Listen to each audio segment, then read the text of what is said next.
নিৰ্বাচন আয়োগে সঠিক সময়ত সঠিক তথ্য দিব নোৱাৰাৰ বাবেই হয়তো বিজেপিয়ে পুনৰ 2024ত আকৌ আহিব নেকি এই সম্পৰ্কত যেটো আজি এটা টক শ্ব' হৈছে এই টক শ্ব'টো লৈ যিখিনি কথা তেখেতলোকে উল্লেখ কৰিছে যে কিমান ভোট দিলে কিমানে ভোট নিদিলে কিন্তু প্ৰথম পৰ্যায়ৰ নিৰ্বাচনৰ পিছতেই প্ৰথম পৰ্যায়ৰ যিখিনি ডাটা আছিল এই ডাটাখিনি দিওঁতে 11 দিন সময় লৈছে আৰু যি ডাটা দিলে এই ডাটাত ভোটৰ পাৰ্চেন্টেজ যেটো বৃদ্ধি হৈছে কিয় হৈছে এই কথাবিলাক ইতিমধ্যে সন্দেহ কৰিছে একাংশই কিয় সন্দেহ কৰিছে কাৰণ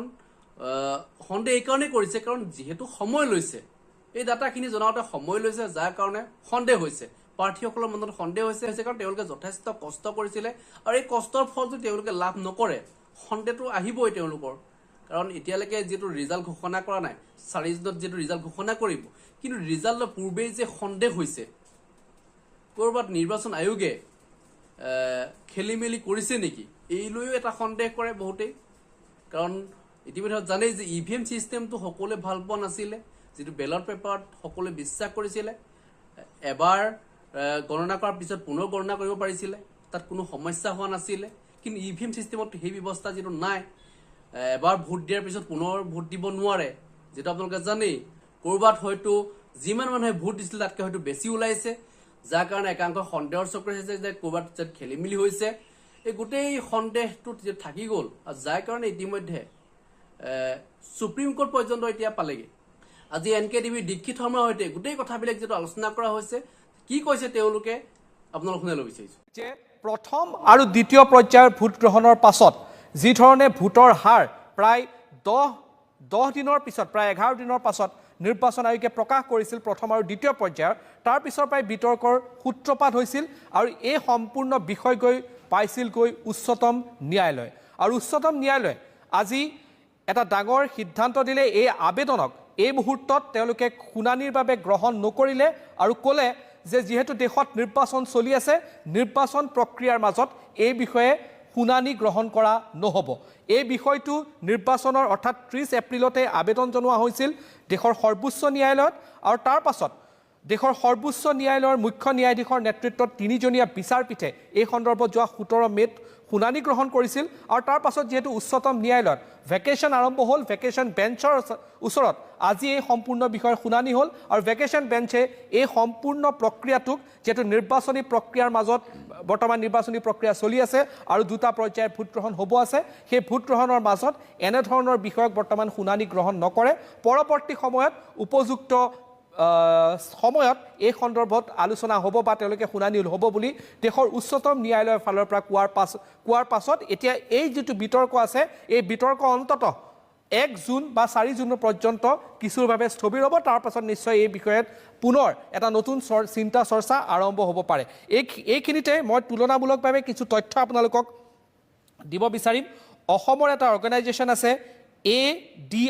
ADRৰ ফালৰ পৰাও যোৱা 30 এপ্ৰিলত এই বিষয়ে আবেদন জনোৱা হৈছিল 2019 চনত তৃণমূল কংগ্ৰেছৰ সাংসদ মহুৱা মৈত্ৰই দাখিল কৰিছিল এখন আবেদন আৰু ভোট গ্ৰহণৰ 48 ঘণ্টাৰ ভিতৰত ভোটদানৰ হাৰ প্ৰকাশ কৰিবলৈ আবেদন জনোৱা হৈছিল তাৰ লগে লগে এইটো কোৱা হৈছিল যে ফৰ্ম 17C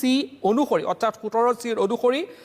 এই যে তথ্য আছে এই তথ্যসমূহ ৱেবছাইটৰ মাধ্যমেৰে বা এই সকলো তথ্য ভাৰতৰ নিৰ্বাচন আয়োগে সদৰি কৰিব লাগে তেওঁলোকে প্ৰকাশ কৰিব লাগে আৰু এই সন্দৰ্ভত যোৱা 17 মেৰ যি শুনানি হৈছিল সেই শুনানিৰ সময়ত দেশৰ সৰ্বোচ্চ ন্যায়ালয়ে 7 দিনৰ ভিতৰত দেশৰ নিৰ্বাচন আয়োগক 7 দিনৰ ভিতৰত উত্তৰ দিবলৈ কোৱা হৈছিল আৰু এই 17C ফৰ্মৰ ক্ষেত্ৰত দেশৰ সৰ্বোচ্চ ন্যায়ালয়ত নিৰ্বাচন আয়োগে যি জনাইছিল তেওঁলোকৰ মতে এই ধৰণৰ তেওঁলোকৰ বহু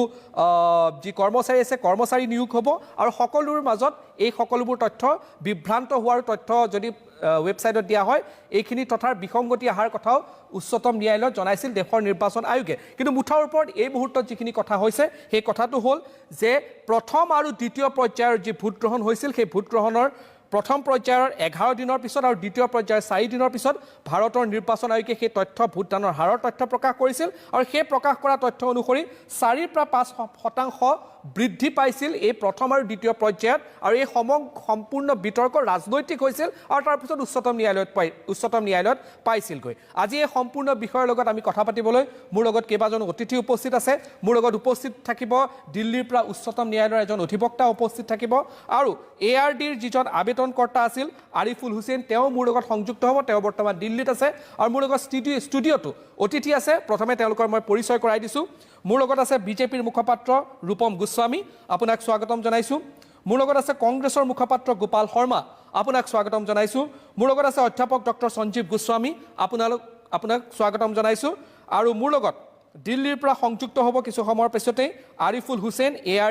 ADRৰ তেওঁ আবেদনকৰ্তা আছিল তেওঁ আবেদন জনাইছিল উচ্চতম ন্যায়ালয়ত আৰু মোৰ লগত কিছু সময়ৰ পিছতেই নতুন দিল্লীৰ পৰা সংযুক্ত হ'ব উচ্চতম ন্যায়ালয়ৰ অধিবক্তা দেৱজিৎ বৰকাকতি আমি তেওঁ সকলোৰে সৈতে আলোচনা কৰিম কিন্তু ডক্টৰ সঞ্জীৱ গোস্বামী প্ৰথমে আপোনাৰ ওচৰলৈ যাব বিচাৰিছোঁ এইটো যিটো বিতৰ্ক নিৰ্বাচনৰ মাজতে আৰম্ভ হৈছিল আৰু দেখা পোৱা গৈছিল যিটো অভিযোগ আছিল সেই অভিযোগটো কৰি থকা হৈছিল যে এনেধৰণৰ ঘোষণা ইমান দিন পিছত কিয় কৰা হৈছে নিশ্চিতভাৱে প্ৰথম পৰ্যায়ৰ যদি ভোট গ্ৰহণ 19 এপ্ৰিলত হয় আৰু তাৰ যদি ভোটদানৰ হাৰ 11 এপ্ৰিলত আহে সততাতে 30 এপ্ৰিলত আহে এটা প্ৰশ্ন উত্থাপন হ'ব এই সম্পূৰ্ণ বিষয়ত আজি উচ্চতম ন্যায়ালয়ে যিটো ক'লে মই এটা অপেনিং ৰিমাৰ্ক আপোনাৰ পৰা লৈ লৈছোঁ একচুৱেলি এই কেছটো আপুনি যেনেকৈ কৈছে 2019 চনত মহুৱা মৈত্ৰৰ এটা কেছ দিছিলে যে ইলেকশ্যনৰ ডাটাখিনিৰ ইলেকশ্যনৰ পিছত তেখেতে দিছিলে যে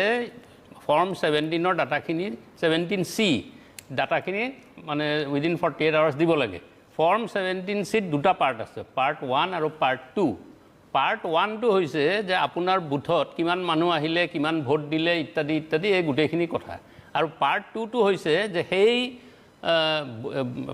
সেই EVMটোৰ এগেইনষ্টত যিমান মানুহে দিলে তাৰ ৰিজাল্টটো কি ওলালে গতিকে একেখন ফৰ্মতে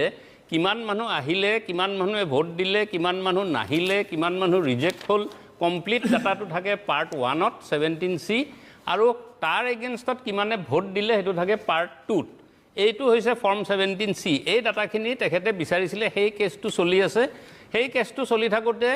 এতিয়া এই কেছটো নতুনকৈ ফাইল কৰি দিলে আৰু সুপ্ৰিম কোৰ্টে খালি কৈছে দুইটা কেছ একেলগে লৈছে আৰু দুইটা কেছ একেলগে লৈ পেলাই কৈছে যে আপোনালোকে যিটো অৰ্ডাৰ এতিয়া ইমিডিয়েট বিচাৰিছে সেইটো 2019ৰ লগত হুবহু ৱৰ্ড ফৰ ৱৰ্ড একেই গতিকে যিহেতুকে মেইন কেছটো চলি আছে আৰু এইটো এতিয়া আপোনালোকে ইণ্টাৰিম অৰ্ডাৰ বিচাৰিছে মেইন কেছটোৰ যিটো অৰ্ডাৰ সেই অৰ্ডাৰটো নোহোৱাকৈ আমি মাজতে এটা ইণ্টাৰিম অৰ্ডাৰ দি দিব নোৱাৰোঁ ফাৰ্ষ্ট সেইটো হৈছে প্ৰথম সুপ্ৰিম কোৰ্টৰ পইণ্ট তাতে ইলেকশ্যন কমিশ্যনৰ কোনো কথা নাই এইটো ল পইণ্ট ছেকেণ্ডটো হৈছে কাৰণ আপুনি তাৰমানে you are trying to circumvent the election the court process main case আপুনি সেইটো বাইপাছ কৰিবলৈ যাব বিচাৰিছে দুই নম্বৰ কথাটো হ'ল কি ইলেকশ্যন কমিশ্যনে কৈছে যে এই ডাটা যিখিনি আছে এইখিনি পাব্লিক ডোমেইনত দিয়াৰ কোনো কথা নাই কাৰণ এজ পাৰ ৰুল এইটো ৰাইট অফ ল নহয় বা কাৰো ৰাইট নাই যে এইটো জানিবই লাগিব এইটো যদি পলিটিকেল পাৰ্টিয়ে RTI কৰে তেতিয়াহ'লে আমি সেই গোটেইখিনি বস্তু গোটাই পেলাই আমি দিম কিন্তু সেই গোটেইখিনি বস্তু গোটাওঁতে কি হয় আপুনি নৰ্মেল ইলেকশ্যন প্ৰচেছত আপোনাৰ এইবিলাক জমা দিওঁতে একদম ৰাতিপুৱাই যায়গৈ সেই ৰাতিপুৱাৰ পিছত সেই গোটেই ফৰ্মবিলাক DCL মেনেজ কৰি এটা দুটা ফৰ্ম নহয় এটা সমষ্টিত মানে হাজাৰ বুথ আছে হাজাৰ ফৰ্ম আছে সেই গোটেইবিলাক গোটেই ইণ্ডিয়াৰ সেই গোটেইবিলাক গোটাই সেইবিলাক তাৰপিছত কম্পাইল কৰি সেইবিলাক দিওঁতে সেইবিলাক এনেও টাইম লাগে আৰু একচুৱেলি ইলেকশ্যন কমিশ্যনে এই কথাটোও কৈছে যে ফাইনেল যিটো ডাটা সেই ডাটাটো কিন্তু কাউণ্টিঙৰ দিনাহে ওলাব কাৰণ পোষ্টেল বেলট এটা সমষ্টিত সেইটো সুপ্ৰিম কোৰ্টত ইলেকশ্যন কমিশ্যনে কৈছে যে পোষ্টেল বেলট এটা সমষ্টিত 20-25-30 হাজাৰ মান থাকে সেইখিনিতো আমি খোলা নাই সেইখিনিতো চিল হৈ আছে তাৰ ভিতৰত কাৰোবাৰ বেলট আছে নে ব্লেংক আহিছে সেইটোও আমি নাজানো এতিয়া যদি আপুনি কয় যে ডাটাটো একজেক্ট ডাটাটো লাগে তে একজেক্ট ডাটাটো মই আজি দিব নোৱাৰোঁ সুপ্ৰিম কোৰ্টক মানে ECIয়ে কৈছে যে একজেক্ট ডাটাটো যদি লাগে সেই একজেক্ট ডাটাটো অন দি ডে অফ কাউণ্টিংহে মই গম পাম কাৰণ মই সেইদিনাহে পোষ্টেল বেলটবিলাক খুলিম এনভেলপবিলাক আজিতো মই নোখোলোঁ গতিকে আজিও মোৰ তাত একুৰেট ডাটাটো নাই একজেক্ট ডাটাটো আজিও নাই এইটো কাউণ্টিঙৰ দিনাহে ওলাব গতিকে আৰু মই যদি এইটো পাব্লিক ডোমেইনত দি দিওঁ এতিয়া ইলেকশ্যনৰ মাজতে কোনোবাই সেইটো ডাটাটো প্ৰিণ্ট আউট কৰিব কৰি এটাই সেইটো মানে ফটোশ্বপ কৰি পেলাই ফটোশ্বপ শব্দটোও ইউজ কৰিছে যে মই সেইটো তাতে কোনোবাই ইলেকশ্যন কমিশনে যিটো ৰিপ্লাই দিছিলে সুপ্ৰিম কোৰ্টে তাতে যে কৈছে কোনোবাই তাতে 7টোক 17 কৰিব মানে মেনিপুলেট হোৱাৰ সম্ভাৱনা আছে বুলি তাৰপিছত চাৰিওফালে ইলেকশ্যন কমিশনৰ ফালৰ পৰা কোৱা হৈছিলে যে ইয়াতে এটা পলিটিকেল কথাও আছে যেটো মই হয়তো আপোনাক মানে নেক্সট ৰাউণ্ডৰ আপুনি ডিসকাশনত মই গোপাল শৰ্মা মই আপোনাৰ ওচৰলৈ আহিছো এই গোটেই প্ৰসংগত কংগ্ৰেছৰ স্থিতিটো কি আজি উচ্চতম ন্যায়ালয়ে ক'লে যে এই মুহূৰ্ততে তেওঁলোকে ইয়াত কোনো ধৰণৰ ইন্টাৰভেন নকৰে তেওঁলোকে কৈছে মেইন কেছটো যেতিয়া হ'ব তাৰ লগত একেলগে দিম হয় কংগ্ৰেছৰ স্থিতিটো কি এই বিষয়ত আমাৰ এআইচি জেনেৰেল ছেক্ৰেটাৰী খাৰে ডাঙৰীয়ে খুব স্পষ্টভাৱে কৈছে যে এতিয়াতো এইটোতো সন্দেহটো জাগিবই কাৰণ আপুনি ধৰি লওক আজি 2019লৈকে ইলেকশ্যন কমিশ্যনে উইদিন 48 আৱাৰ্ছ এই ডাটাবিলাক আপোনাৰ এই মানে কিপ এছাইড যিটো ভোটাৰ কথা কৈছে আপোনাৰ পোষ্টেল ভোটটো বাদ দি পেলাই আদাৰ ডাটাছ আৰ আপলোডেড আপোনাৰ 48 ঘণ্টা 24 বা 48 ঘণ্টাৰ ভিতৰত তেওঁলোকে এইটো কৰি আছে 2019টো ইট ৱাজ ডান এতিয়া কথাটো হৈছে কি যে এই দুটা চাৰিটা ফেজৰ এই টোটেল যিটো আপোনাৰ মানে ভোট যিটো ইনক্ৰিজ হৈছে সেইটো ইনক্ৰিজ হৈছে প্ৰায় 1,07,00,000 মান এটা ভোটৰ ইনক্ৰিজ হৈছে আৰু আপুনি যদি চাই যে per constituency about 28 to 29,000 per constituency এইটো ইনক্ৰিজ হৈছে সেইটো বাঢ়িছে প্ৰায় 1 কোটিতকৈ বেছি হৈছে বুলি বাঢ়ি আছে এতিয়া এইটো হ'ল 4টাত আৰু বাকী 3টাত বাকী আছেই গতিকে আপুনি এটা কথা চাব সন্দেহটো ক'ত হৈছে যে আপোনাৰ সমষ্টিত যদি আপোনাৰ ধৰি লওক এই ভোটটো বাঢ়ে সাধাৰণতে আপোনাৰ যেতিয়া আপোনাৰ ভোট শেষ হৈ যায় তাৰপিছত যিখিনি মানুহ ভোট দিবলৈ বাকী থাকে সেই দিবলৈ বাকী থকা মানুহখিনিয়ে ভোট দিনটো প্ৰত্যেকটো ভোটত যদি আপুনি কেলকুলেট কৰে এজন মানুহে এটা ভোট দিনটো 1 মিনিট হয় গতিকে ছাডেনলি যদি দেৰ ইজ এ স্পাৰ্ক ইন 10% মানে হাই ইন পলিং পাৰ্চেণ্টেজ তেনেহ'লে it is a question of মানে এটা সন্দেহ আহি যায় আৰু এটা হৈছে কি আপোনাৰ election commission of India is a independent authority আৰু ইয়াত মানুহৰ সেই মানে বিশ্বাসটো তেওঁলোকৰ ওপৰত থাকিব লাগিব তেওঁলোকৰ সেই সততা থাকিব লাগিব এইটোৰ মানে আপোনাৰ এই সন্দেহটো আহি যোৱাৰ কাৰণেই এই চাৰিফালে আপোনাৰ এই হুলস্থুলটো আহিছে এতিয়া আপোনাৰ প্ৰথম কথা হৈছে তেওঁলোকে প্ৰথমটো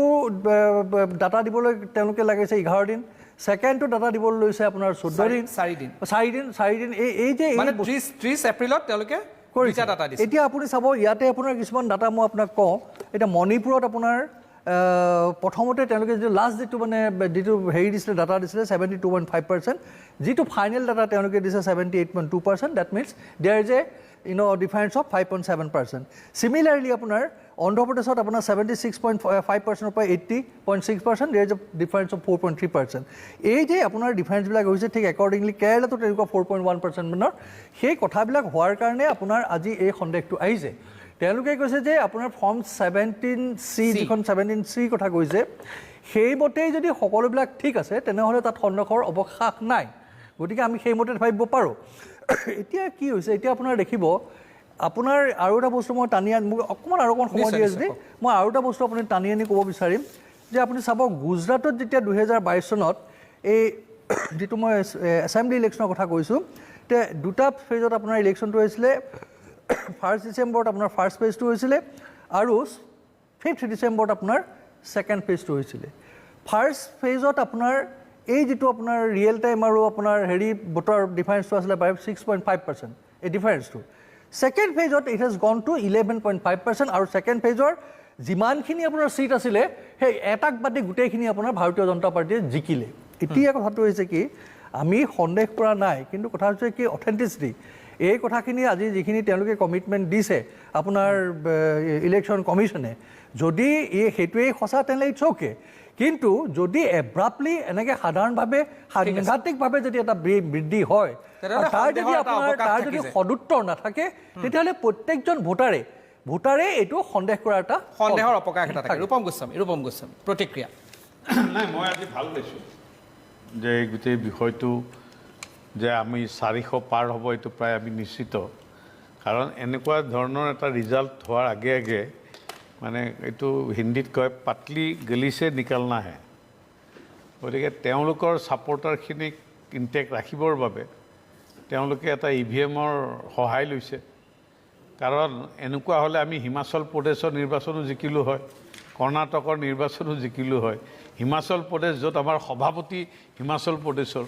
কৰ্ণাটক য'ত আমাৰ সাংগঠনিক সাধাৰণ সম্পাদক কৰ্ণাটকৰ, গতিকে সেই দুখন আমি জিকিলোঁ হয় ইলেকশ্যন কমিশ্যনৰ লগত যদি আমাৰ এটা এনেকুৱা বুজা পৰা ছিষ্টেম থাকিলে হয়।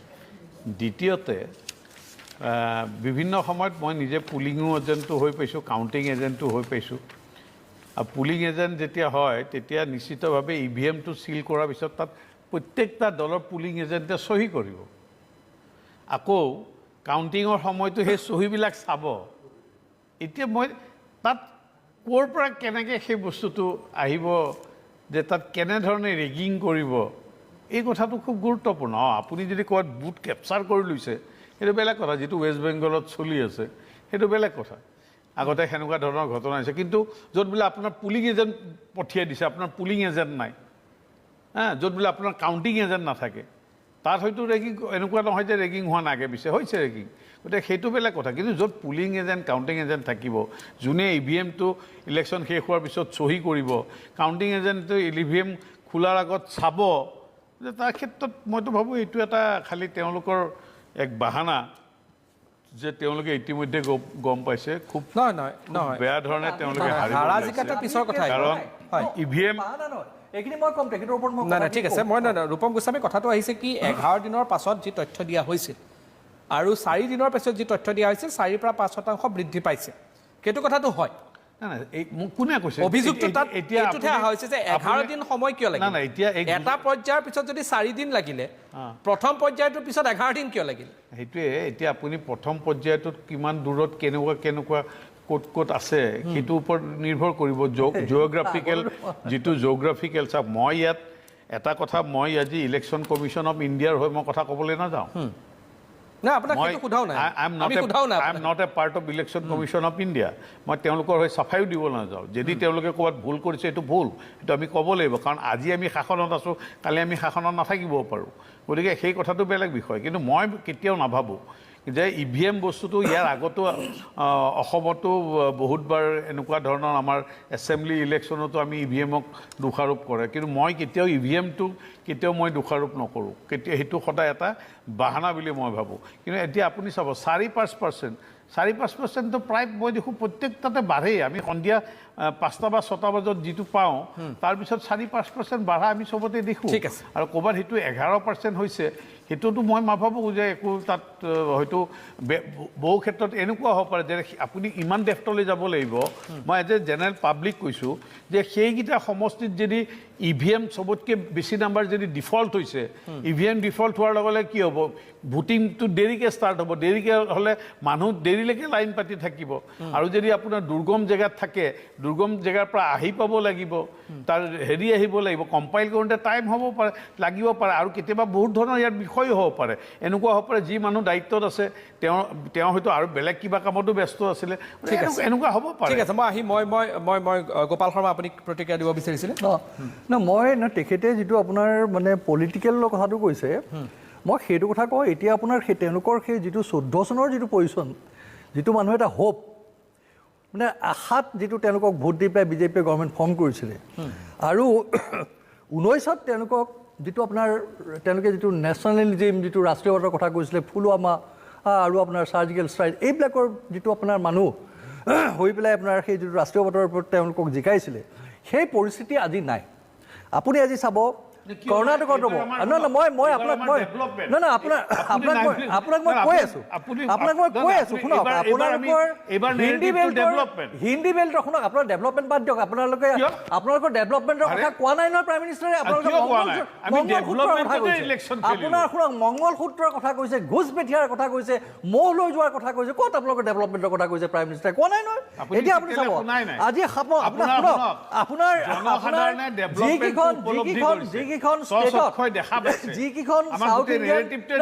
আপুনি মোক ক'ব দিয়ক, যিকেইখন চাউথ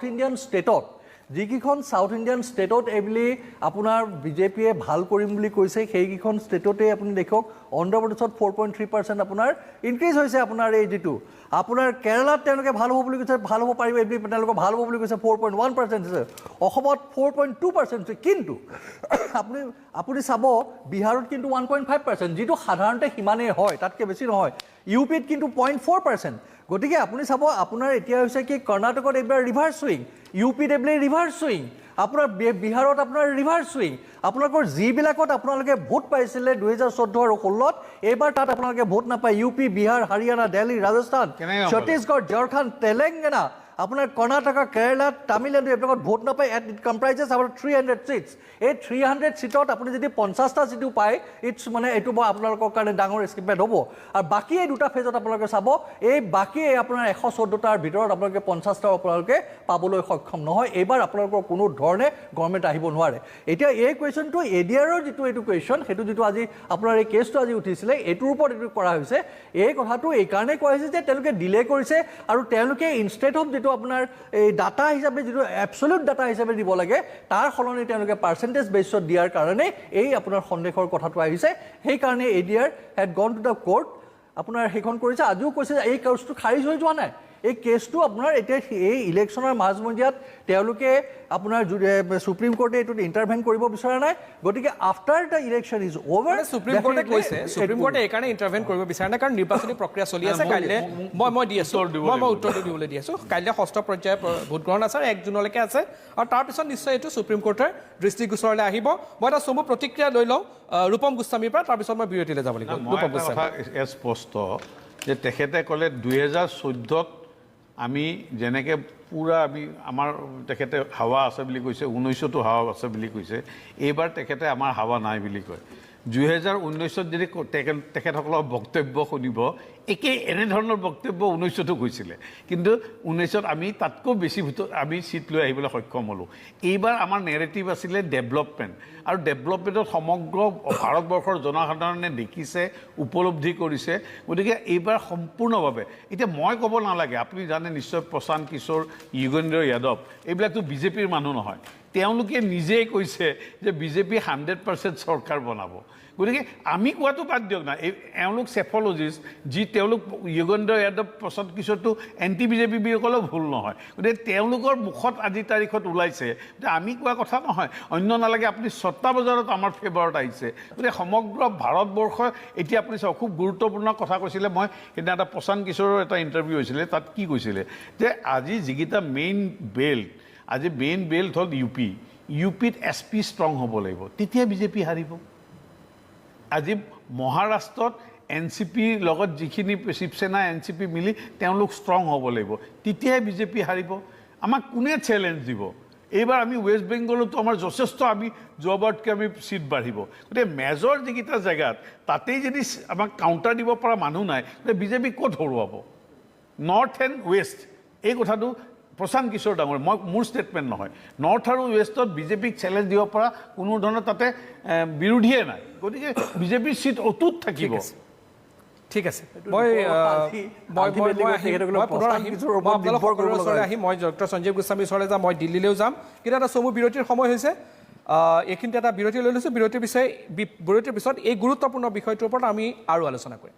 বিৰতিৰ পিছত আপোনালোক সকলোকে স্বাগতম জনাইছোঁ আৰু আজি উচ্চতম ন্যায়ালয়ে বিশেষকৈ এই যি ভোটদানৰ হাৰৰ সন্দৰ্ভত যি আবেদন কৰা হৈছিল আৰু সেই আবেদনৰ ক্ষেত্ৰত যিখিনি কথা ক'লে ইতিমধ্যে আমি ইয়াৰ পূৰ্বতে আমাৰ ষ্টুডিঅ'ত থকা 3জন অতিথিৰ পৰা আমি জানিলোঁ ডক্টৰ সঞ্জীৱ গোস্বামীয়েও বিশ্লেষণ কৰিছে মই যাব বিচাৰিম নতুন দিল্লীলৈ নতুন দিল্লীত আমি সংযুক্ত হৈছোঁ উচ্চতম ন্যায়ালয়ৰ অধিবক্তা অসম চৰকাৰৰ ষ্টেণ্ডিং কাউন্সিল দেৱজিৎ বৰকাকতি আমাৰ সৈতে সংযুক্ত হৈছে দেৱজিৎ বৰকাকতি মই আপোনাৰ ওচৰলৈ আহিছোঁ যদি আপুনি মোক শুনা পাইছে দেৱজিৎ বৰকাকতি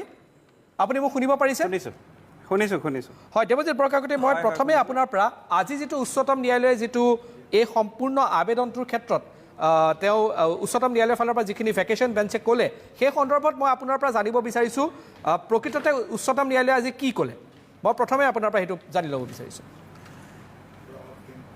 চাওক আজি পাৰ্টিকুলাৰ আজিৰ যিটো অৰ্ডাৰ সুপ্ৰিম কোৰ্টে ইণ্টাৰিম এপ্লিকেশ্যনখনত পাছ কৰিছে তো সেইটোৰ লগত একচুৱেলি ৰিলেটেড আৰু এটা কেছো আছিলে যিটো 2019ৰ পৰা পেণ্ডিং আছিলে আৰু এতিয়া ইণ্টাৰিম এপ্লিকেশ্যন এখন ফাইল কৰি অলমষ্ট ফাইনেল অৰ্ডাৰ এটা বিচাৰিছে ইয়াত সুপ্ৰিম কোৰ্টে টেকনিকেলি অন ডেট গ্ৰাউণ্ড আজি একো প্ৰটেকশ্যন নিদিলে ইণ্টাৰিম প্ৰটেকশ্যন বাট মোৰ দেন ডেট ইম্পৰ্টেণ্ট কথাটো হৈছে কি এই একেটা পিটিশ্যনাৰ তেখেতসকলৰ যোৱা মাহত এপ্ৰিলত আৰু এখন ৰিট পিটিশ্যন ডিছমিছ হৈছিলে সেইখন ৰিট পিটিশ্যনৰটো why I am referring it because এইটোৱে আপোনাৰ বুজাব যে what was the impression of Supreme Court on this issue and on this particular petitioner সেই পিটিশ্যনখন ডিছমিছ কৰোঁতেও কৈছিলে যে সুপ্ৰিম কোৰ্টে why you are creating doubts on the minds of the people on the functioning of a agency which is perfectly performing its duty. So basically আজিৰ কথাটো সেই একেটাই কথা সুপ্ৰিম কোৰ্টে কোনো ধৰণৰ ডাউট ফাংচনিং অফ ECI লৈ পেলাই আনিব খোজা নাই আৰু ইলেকশ্যন কমিশ্যনৰো যিটো পৰহিয়ে দুদিন আগতে ইলেকশ্যন কমিশ্যনক অপৰচুনিটি দিছিলে এইটো ৰেছপণ্ড কৰিবলৈ about the interim application file election কমিশ্যনেও নিজৰ স্থিতিটো সম্পূৰ্ণ খোলোচাকৈ কৈছে আৰু প্ৰথম কথা হ'ল আমি জানিব লাগিব যে এই ফৰ্ম 17C টো কি হয় মই সেইটো আহিব বিচাৰিছিলোঁ 17C অফ হয় form 17C of election rules 1961 মই আগতে আপোনালোকৰ শ্ব'টো চাই আছিলোঁ ৰূপক শৰ্মাদেৱে বস্তুটো ধুনীয়াকৈ বুজাই দিছিলে Actually, it's not mandatory on the part of the election commission to divulge these informations. A information kini actually under the rules, the election commission has to keep record of this, and it can be at the most it can be delivered to the agents, polling agents. Tamane election of jikison party thake, teolukor agent bilake bisarile a information to pai jabo as per rule. বাট এই পিটিশ্যনখনত কৈছিলে যে এইখিনি ৰাজহুৱা কৰিব লাগে আৰু election কমিশ্যনে কৈছিলে as because ইয়াৰ আগতেও কোনোবা এজন খুব ধুনীয়াকৈ বুজাই দিছে ৰূপক শৰ্মায়ো বুজাইছে গোস্বামী আৰু এজন কোনোবায়ো বুজাই দিছিলে একচুৱেলি কি হৈছে ইলেকশ্যন কমিশ্যনে কৈছে যে it might lead to confusion why যে এতিয়াও তাৰমানে এই হেৰিত যিটো ভোট আহে পষ্টেল বেলট যিটো আহে এইবিলাকো গোটেইখিনি কালেক্ট হোৱা নাই গতিকে এনেকুৱা এটা ইনকমপ্লিট ডেটা যদি পাছ অন কৰা যায় it can lead to mischief as well as confusion গতিকে আৰু সুপ্ৰিম কোৰ্টে গোটেই ইলেকশ্যন কমিশ্যনাৰো যিখিনি প্ৰতিবেদন সেইখিনি বনাফাইডে লৈছে আৰু কৈছে যে দেৰ is nothing to have doubt on the functioning of election commission তো সেইকাৰণে এই পিটিশ্যনখন যে এখন ছেম পিটিশ্যন সুপ্ৰিম কোৰ্টৰ এই অবজাৰ্ভেশ্যনটো দেখিলে এনেকুৱাই লাগে এটা মানে আৰু এটা যে মানে ধাৰণা তৈয়াৰ কৰিবলৈ চেষ্টা কৰা হৈছে যে এটা মেণ্ডেটৰী ৰুলছৰ এগেইনষ্টত গৈ পেলাই ইলেকশ্যন কমিশ্যনে ডেটাখিনি প্ৰভাইড কৰা নাই তেনেকুৱা কোনো কথা নহয় একচুৱেলি আপুনি যদি চায় ৰুলছকেইটা তাত তেনেকুৱা কোনো প্ৰভিজনেই নাই যে it has to be actually should be there in the domain of election commission portal and it should be made public তেনেকুৱা কোনো কথাই নাই একচুৱেলি গতিকে এই ইণ্টাৰিম এপ্লিকেশ্যনখনৰ কোনো প্ৰাসংগিকতাই একচুৱেলি নাছিলে and Supreme Court has taken the right call হয় এই আপুনি যিটো ফৰ্ম মই যিটো আপোনাৰ কথাৰ পৰা বুজি পাইছোঁ দেৱজিৎ বৰকাকতি ডাঙৰীয়া ফৰ্ম 17C হয় 17C যিটো বিশেষকৈ উল্লেখ কৰি থকা হৈছে আৰু 19ৰ পৰা এই গোটেই কথাখিনি আহি আছিল আজিৰ নহয় 2019ৰ পৰা তাত এই যিটো ফৰ্ম 17Cৰ যিটো ক্লজ আছিলে তাত তেনেকুৱা ধৰণৰ কোনো ধৰণৰ ধৰা বন্ধা নিয়ম নাই যে পাব্লিছ কৰিব লাগিব বা ৰাজহুৱা কৰিব লাগিব নহয় জানো তাত এটা কথাই আছে আৰু সুপ্ৰিম কোৰ্টতো একচুৱেলি ইলেকশ্যন কমিশ্যনৰ ফালৰ পৰা এইটো কৈছিলে যে if the agents of any candidate if they want to have this information it can be made available to them and আৰু ৰুলছেও সেইটোৱে কয় যে ৰুলছে কি কয় যে এই ৰেকৰ্ডখিনি ইলেকশ্যন কমিশ্যনে ৰাখিব লাগে ঠিক আছে আৰু if it is requested by the poll agents it has to be provided to them and আজিও সুপ্ৰিম কোৰ্টত চাওক মই নিজে ইনভলভ নহয় মেটাৰটোত ময়ো সেই তেনেকৈ নিউজ পেপাৰ ৰিপৰ্ট পঢ়িয়ে মই যিটো দেখিছোঁ এইটো কথা ছাবমিশ্যন ইলেকশ্যন কমিশ্যনৰ সেইটো আছিলে এণ্ড সুপ্ৰিম কোৰ্টো সেইটো কথালৈ convince that they have said the right thing ঠিক আছে দেৱজিৎ আপোনাক মই এইটো ক'ব পাৰোঁ আণ্ডাৰ দ্য ৰুলছ হয় under the conduct of elections rules 1961 form 17C তেনেকুৱা কোনো ষ্টেটুটৰী মেণ্ডেট নাই যে it has to be made public That was the stand of Election Commission and Supreme Court has also got convinced by that stand taken by ECI. ঠিক আছে দেৱজিৎ বৰকাকতি আপুনি লাইনত থাকক মই পুনৰ আপোনাৰ ওচৰলৈ যাম মই ডক্টৰ সঞ্জীৱ গোস্বামী আপোনাৰ ওচৰলৈ আহিছোঁ দেৱজিৎ বৰকাকতিয়ে যিখিনি কথা কৈছে উচ্চতম ন্যায়ালয়ে সেই একেখিনি কথাই আপুনিয়ে কৈছিলে নহয় জানো হয় মই তাতকৈ আৰু অলপমান লগাই দিওঁ মই একেখিনি কথাকে কৈছোঁ মই আৰু অলপ লগাই দিওঁ যে ইলেকশ্যন কমিশ্যনত মই কৈছোঁৱেই যে ফৰ্মবিলাক যেতিয়া আহে সেই ফৰ্মবিলাক প্ৰিজাইডিং অফিচাৰে চহী কৰি পেলাই পলিং এজেণ্টক দিয়ে এতিয়া ৰূপম গোস্বামীয়ে কোৱাৰ মতে কোনোবা এটা দলৰ পলিং এজেণ্ট তাত নাথাকিব পাৰে 10জন কেণ্ডিডেট উঠিছে 7জন যদি আছে সেই 7জনে পাব 3জনৰ পলিং এজেণ্ট নাই সি নাপায় আৰু কিন্তু কোনোবাইতো পাব যেতিয়া সেই ফৰ্মবিলাক হোল নাইট সেইবিলাক আহি থাকে কেতিয়াবা ৰাতিপুৱা 5টা 6টা বাজি আহিয়ে থাকে তাৰপিছত সেইবিলাক কালেকশ্যন হয় আৰু ইন দি মিন টাইম যিহেতুকে এটা মই DC অফিচত দেখিছোঁ এই মানে কেনেকৈ ফাংচন কৰে যে সেই ফৰ্মবিলাক তাৰ পৰা আহি পেলাই গোটেইবিলাক এনেকৈ দম বান্ধি দিয়ে দি পেলাই সেইবিলাক তাতে থয় পিয়নবিলাকে লৈ গৈ তাতে থয় সেইবিলাক তাৰপিছত শ্বৰ্ট কৰিব লাগিব সেইবিলাক ডাটা এণ্ট্ৰি কৰিব লাগিব শ্বৰ্ট কৰিব লাগিব এইবোৰ এটা টাইম কনজিউমিং মানুহবিলাকৰো বিৰাট ভাগৰ লাগে 3-4 দিন কাম কৰি আছে গতিকে সেইবিলাক ভাবে যে ইলেকশ্যনটো যেতিয়া হৈ গ'ল ভালে মাৰপিট নোহোৱাকৈ গতিকে মই এইবিলাক কালি কৰিম পৰহি কৰিম এনেকৈ অলপমান ডিলে কৰে আৰু সেই কৰাৰ কাৰণেইতো 2019ত কেছটো দিছিলে 2019ৰ কেছটো আৰু আজিৰ কেছটো একেই কেছ 2019ত কেছটো কিয় দিছিলে যে মই ডাটাখিনি মহুৱা মেট্ৰৰ কথাটো হ'ল কি আপুনি যদি ডাটাখিনি পায় পলিটিকেল পাৰ্টিবিলাকৰ এটা এডভান্টেজ হয় যে কোনটো বুথত কিমান ভোট পাইছোঁ সেই ডাটাখিনি পাই গ'লে মই অহাবাৰৰ কাৰণে প্লেনিং কৰিবলৈ মোৰ খুব ইজি হয় গতিকে তেখেতে কৈছে যে মোক ইমিডিয়েটলি দি দিলে মই আকৌ মোৰ প্লেনিংটো এতিয়াৰ পৰাই ষ্টাৰ্ট কৰিম যে এইটো বুথত মই কামি ভোটেই পোৱা নাই গতিকে মই তাত যাম বা নাযাওঁ কিবা এটা মই কৰিম আৰু কিন্তু এতিয়া সেইখিনি কালেক্ট কৰোঁতে প্ৰথম কথা টাইম লাগে গতিকে আৰু যেতিয়া কাউণ্টিং হ'ব আপুনি চাব সেই ফৰ্ম 17ত গোটেই EVMৰ নম্বৰ চব থাকিব যেতিয়া কাউণ্টিং হ'ব সেই কাউণ্টিঙৰ সময়ত ৰূপম গোস্বামীয়ে যিটো কৈছে অকল ছিগনেচাৰ নহয় সেই নাম্বাৰটোও চাব যে এইটো নাম্বাৰে সেইটো নাম্বাৰ হয় নে নহয় চিল আছে নে নাই এই গোটেই কথাবিলাক চোৱাৰ পিছত যেতিয়া আপোনাৰ সেইটো খুলি পেলাই তেতিয়া এটা বুটাম আছে সেই বুটামটো দবাই দিলে এই EVMটোত টোটেল ভোট কিমান আছে সেইটো ওলাই পৰে ফাৰ্ষ্ট সেইটো এবাৰ দবাই দিব আপুনি সেইটো ওলাই যাব সেইটো আপোনাৰ ফৰ্ম 17C লগত মিলিছে নে নাই কাৰণ 17Cটো পলিং এজেণ্টবিলাকৰ লগে আছে তেওঁলোকেতো সেই EVMটোৰ ওচৰত থিয় হৈ আছে গতিকে কিমান নম্বৰ EVM নম্বৰ 65 এই 65ৰ ফৰ্মখন আন সিহঁতে চাব ইলেকশ্যন কমিশ্যনেও চাব যে ইয়াতে 60টা ভোট পৰিছিলে ইয়াতে 60 ওলাইছে নে নাই ইয়াতে 61 যদি পৰিছে কিন্তু তেতিয়া কনফিউজন হৈ যাব এইটো 17Cৰ লগত মিলি থাকিব লাগিব আৰু তাৰপিছত প্ৰত্যেকটো পাৰ্টিয়ে কিমান পাইছে 1 2 3 4কে প্ৰথম এই চিৰিয়েল নাম্বাৰ যিটো আছে সেইটো সেই হিচাপে ওলাই যায় সেইটো সেই ফৰ্ম 17Cৰে পাৰ্ট বিত সেইটো ৰেকৰ্ড হয় ৰেকৰ্ড হোৱাৰ পিছত সেইবিলাক সেই হিচাপে আকৌ কাউণ্টিং এজেণ্ট এজন থাকে কাউণ্টিং এজেণ্টজন ভিতৰত থাকিব পাৰে আৰু হেৰিবিলাকে সেই নেটখনৰ বাহিৰত থাকে প্ৰত্যেক EVMৰ যিবিলাক এজেণ্ট থাকে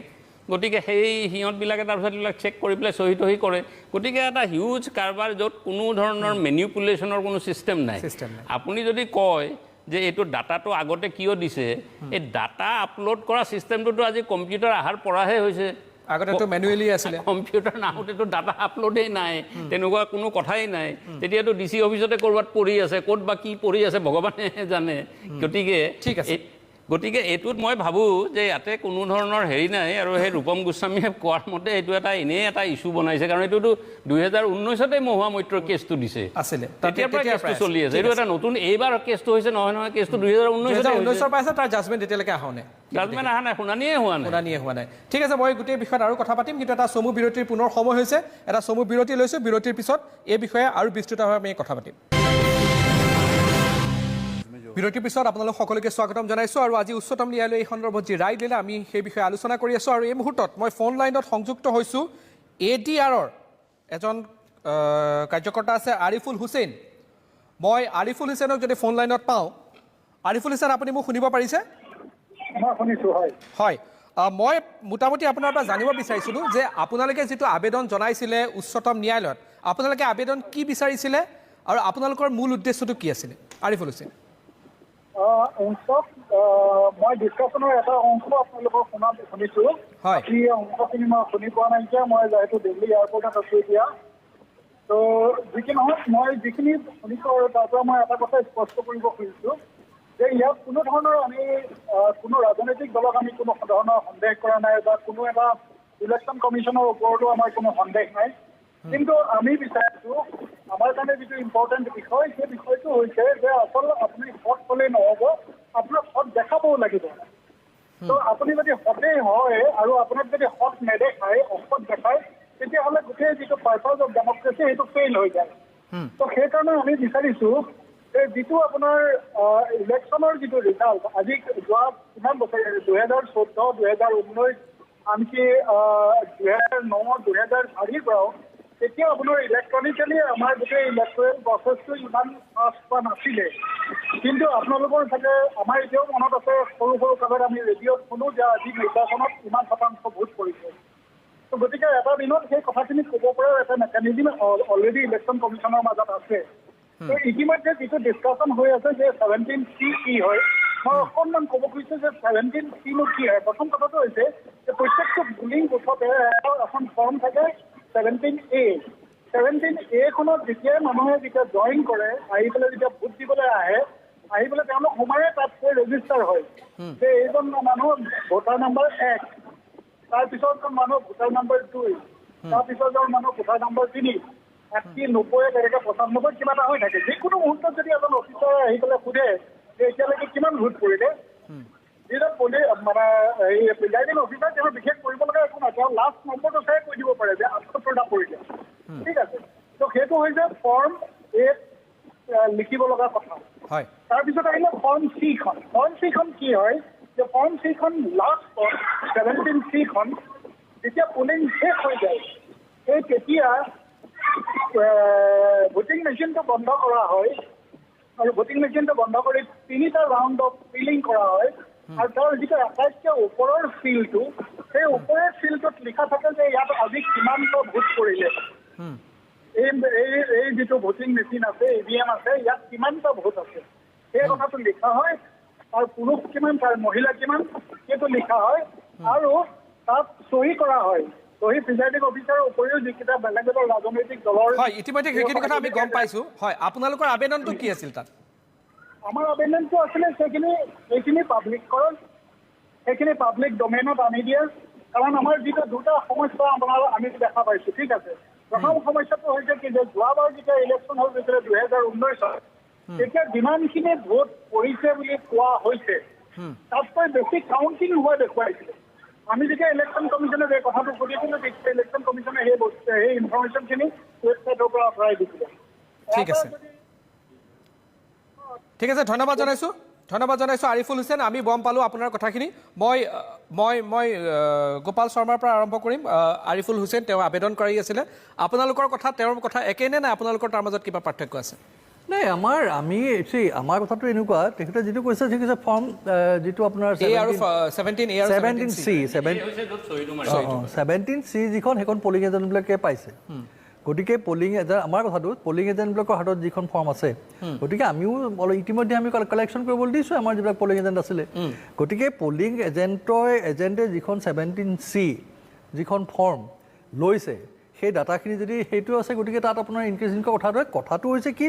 এই ছাডেন আপোনাৰ যে দীঘলীয়া কৰিলে প্ৰচেছটোত, সেইটো অবভিয়াছলি এটা সন্দেহৰ আৱৰ্তত সোমাই পৰিছে। এতিয়া আপুনি চাব,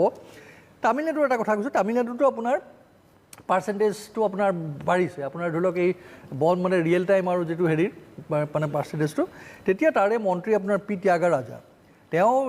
তাৰ কমিশ্যনক আপোনাৰ এপ্ৰ'চ কৰিছিলে এই ডাটাৰ কাৰণে, but they have refuse. Interesting কি, পাছদিনাখনেই তাৰ যিটো 2019 চনৰ যিটো ডাটা আছিলে, সেই ডাটাটো আপোনাৰ ৱেবছাইটৰ পৰা আঁতৰাই পেলালে। চ' এই কথাবিলাক অকণ সন্দেহ আনি দিয়ে। আমি আশা কৰোঁ যে election commission as a constitutional এটা আপোনাৰ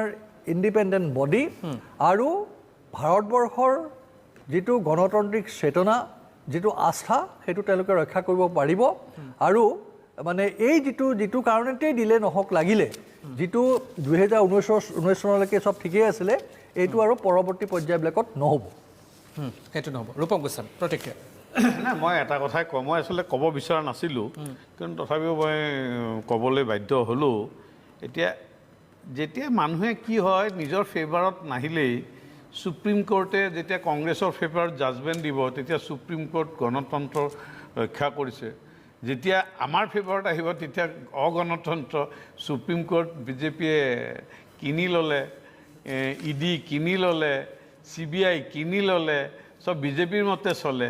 মোৰ সদায় এটা মনত প্ৰশ্ন হয় এটা কৌতূহল হয় এই CBIত যে চাকৰি কৰে এই চাকৰি কৰা মানুহবিলাক কি এনেকুৱা নেকি আজি বিজেপি আহি গৈছে চব বিজেপি হৈ গ'ল কালি কংগ্ৰেছ আহি গৈছে চব কংগ্ৰেছ হৈ গ'ল চবৰে নিজৰ এটা বিবেক থাকেতো এনেকুৱা সব মানুহ ইমান এনেকুৱা হ'ব নোৱাৰে এক নম্বৰ কথা 2 নম্বৰ কথা মই কম যেতিয়া ৰাজীৱ গান্ধী হত্যা কৰা হৈছিলে জেনেৰেলি আমাৰ ইয়াত প্ৰচলিত নিয়মটো কি যদি কোনোবা এজন সমষ্টিৰ কেণ্ডিডেট ঢুকায় তেতিয়ালে সেই সমষ্টিটোৰ নিৰ্বাচনটো পিছুৱাই দিয়ে বাকী নিৰ্বাচনবিলাক হয় কিন্তু খুব আচৰিতভাৱে ৰাজীৱ গান্ধীৰ হত্যা হোৱাৰ পিছত সমগ্ৰ নিৰ্বাচনতে বাতিল কৰি দিছিল সেই সময় ইলেকশ্যন কমিছন 1991 ইয়েছ 91 চনত আৰু ইণ্টাৰেষ্টিংলি তাৰ 20 দিন 22 দিন পিছত ইলেকশ্যনটো আকৌ আৰম্ভ হৈছে আৰু তেওঁ নিজে ইলেকশ্যন খেলিছে তেওঁ ইলেকশ্যন খেলিছে কংগ্ৰেছৰ টিকেটত ইলেকশ্যন কমিছনাৰ সেইখিনি সময় সেইখিনি সময়ত তেওঁ ইলেকশ্যন খেলিছে কংগ্ৰেছৰ টিকেটত গতিকে ইলেকশ্যন কমিছন অফ ইণ্ডিয়াক কোনে কেতিয়া কেনেকৈ ব্যৱহাৰ কৰিছিল এনেকুৱা অলেখ আগত আছে মই এইবিলাক কথা ক'বলৈ নাযাওঁ কিন্তু মই কিন্তু এতিয়াও ভাবোঁ যে যেতিয়া আজি আকৌ বাৰম্বাৰ মই উল্লেখ কৰিব এটা কথা মই উল্লেখ কৰিব কৰ্ণাটকত আমি হিমাচল প্ৰদেশত আমি হাৰিছোঁ এতিয়া আপোনাৰ চাব এতিয়া প্ৰথম কথা হৈছে কি সন্দেহটো কেলৈ আহিছে আপুনি অৰুণ গোয়েল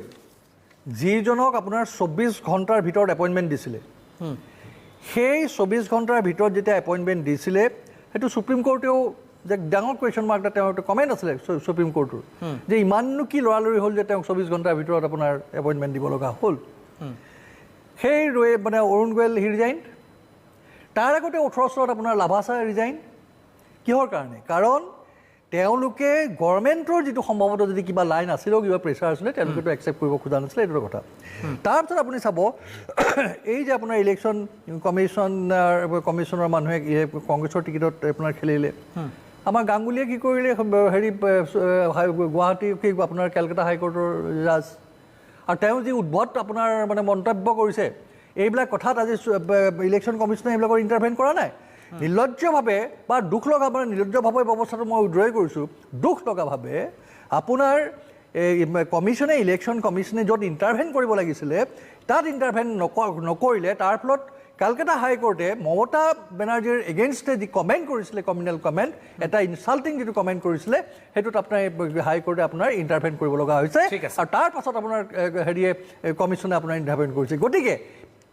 এই যিবিলাক লেকুনা আছে এই লেকুনাবিলাক হয় আৰু এই লেকুনাবিলাক যেতিয়া হয় তেতিয়া স্বাভাৱিকতে মানুহৰ কাৰ প্ৰতি সন্দেহ জগিব এইটোৱে মোৰ ক'বলগীয়া ঠিক আছে